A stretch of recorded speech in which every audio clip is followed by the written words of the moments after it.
As you can see, nothing going on there.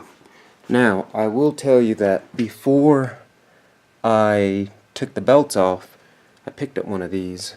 Don't know how clearly you can see it, but it's a mechanic's stethoscope. Now, when I was troubleshooting with that, this one down here, it seemed like noise was coming from that. Now, I'll tell you that you can see how much space is in here clearance-wise. It's not a lot. So to get that onto that bolt is tough. But right now, you can actually put it on there quite easily. I don't know if I would recommend you doing it on your own while the car is running. If you're going to do it, you have to be really careful because that space in there is really, really tight to get to that. Now, what I did is I was able to check and see now that the belts are off if that is the culprit of the squealing noises that I heard. So I'll go ahead and spin it for you so you can hear it. So you can hear what it sounds like. So now it's spinning.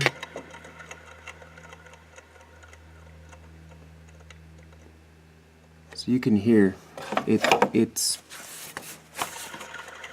not supposed to be spinning like that. Just freewheeling, so that's bad. I'll walk to the other side real quick.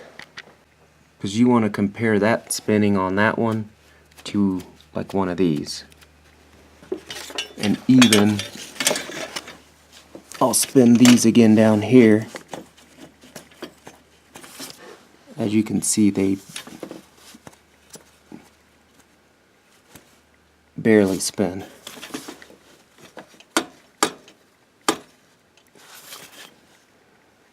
So that over there is probably the problem that's causing the squeaking. So I'm going to go pick up the part and replace it.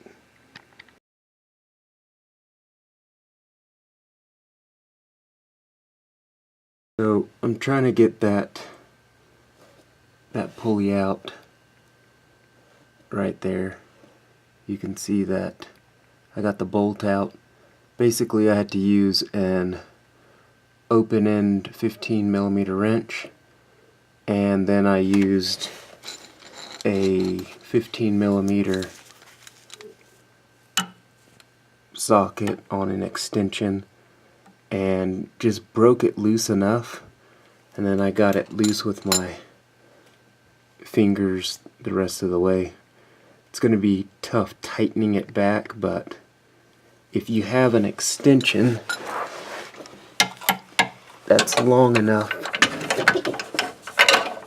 to clear, basically, I don't know if you can see this, yeah, to clear this pipe thing right here, and then a handle long enough to come and clear this right here, makes your life a whole lot easier.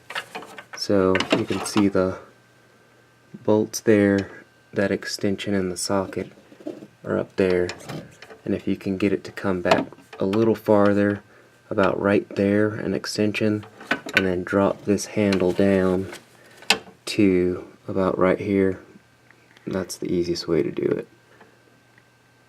This is what that tensioner looks like when it comes off the car. So when it's on the car, it's this way, bolt facing to the front of the car. And when you pull it out, you get the bolt, the seal. This one's pretty gross looking. And then the main part of the tensioner.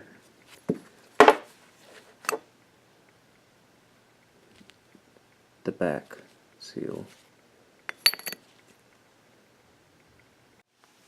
One other extra step I'm going to take is put on a small amount of thread locker onto the bolt.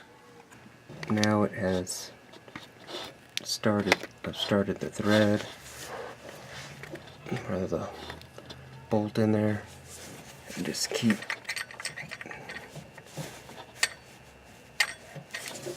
hand tightening it until you start needing the 15mm socket. No squeaking. That's 50.